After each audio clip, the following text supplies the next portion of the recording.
Welcome to the Hope Natural Health Podcast. I'm Dr. Erin Ellis, your host. On this show, we discuss all things health, hormones, and happiness with a little side of this thing called life.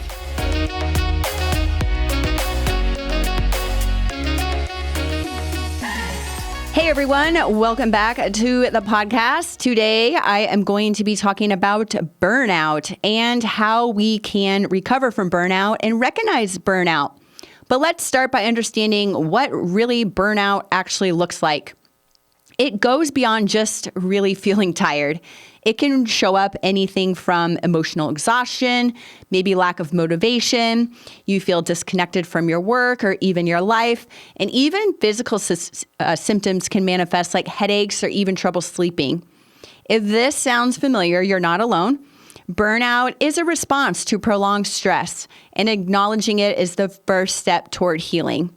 But first, before I share some tips about how to recover from burnout, I want to share some stats.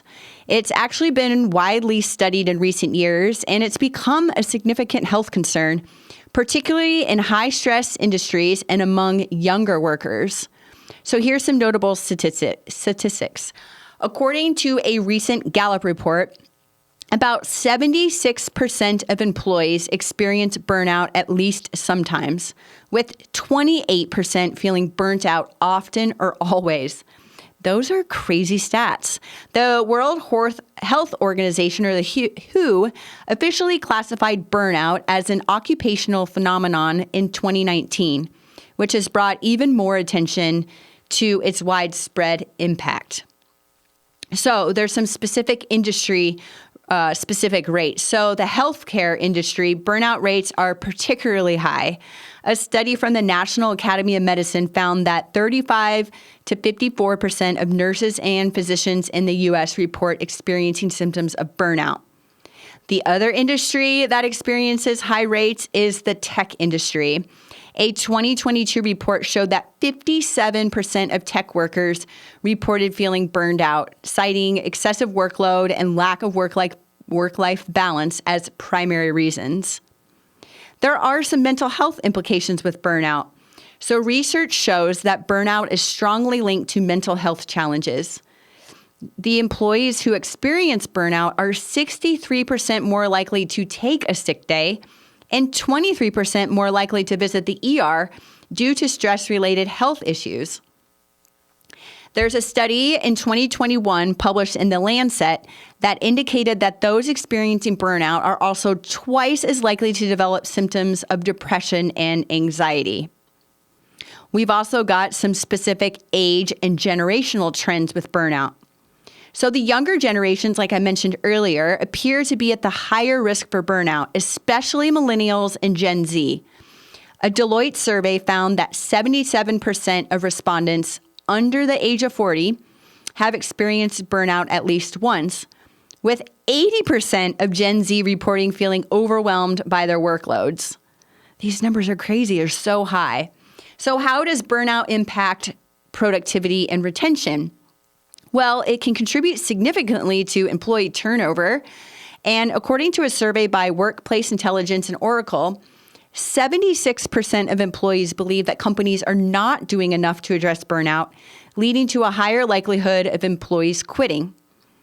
And burnout is estimated to cost the global economy $322 billion annually in lost productivity, with lower engagement, absenteeism, and employee turnover being key drivers. Whew, that's a lot of money in burnout. So what can we do to recover from burnout or prevent burnout? The importance of rest and downtime. And rest is more than just sleep. Although quality sleep is a huge part of recovery, rest includes taking breaks throughout the day, giving yourself permission to unplug, and creating moments where you don't feel pressured to be productive. So I recommend trying to schedule short, intentional breaks during the day, even if it's just to stand up and stretch or take a few deep breaths. My favorite thing is in between my patients, I like to take a lap or two around the building. Not only am I getting up, moving the body, I'm getting some air, might not be fresh, but I'm still getting some air, and I'm getting some sun. So remember too that rest isn't always something you have to earn by working hard. Rest is fundamental. We should use it as a need, not a reward. This one is my favorite. We need to start setting boundaries. So burnout happens when our boundaries get stretched way too thin. You might feel the need to say yes to every request or take on every single responsibility. But setting boundaries, learning to say no, or even just maybe not right now, is a powerful way to reclaim your energy. Start small. Maybe that's saying no to that one extra meeting for the day, maybe setting a clear end or stop to your workday, or creating tech-free time. Put that phone away in your evenings. These boundaries that will work for you to protect your time, your energy, and allows you the space to recharge. Very, very important. We need more joy in our life. So when burnout sets in, things that used to bring us joy might start feeling like chores. So that's why reconnecting with activities that light you up is so important in burnout recovery. Go back to your hobbies, creative pursuits, or even simple joys that you've put on hold. You don't have to be doing these things for time-consuming amount of time, hours per day. It could be very small. It could be a small pleasure like reading, maybe going out in your garden or taking that short walk in nature can really reignite that feeling of contentment and calm. And last, let's talk about self-compassion. Burnout can sometimes make us feel like we're not doing enough or that maybe we're somehow failing. But remember, burnout is often a sign that you've been giving a lot of yourself already. So be gentle with yourself. It's okay to move slowly, to take needed extra rest, or perhaps ask for help. Remind yourself that recovery isn't a race. It's a process that takes time. As we wrap up, remember that burnout recovery is a journey. There's really no quick fix, and that's okay. Just remember small steps like giving yourself the permission to rest, setting those boundaries, reconnecting with joy, and practicing self-compassion can lead to these profound shifts over time. My best advice is to take it one day at a time and know that every small step counts. Thank you for joining me today. If this episode was helpful, consider sharing it with someone else who might need a reminder to take things easy. I'll see you again next week.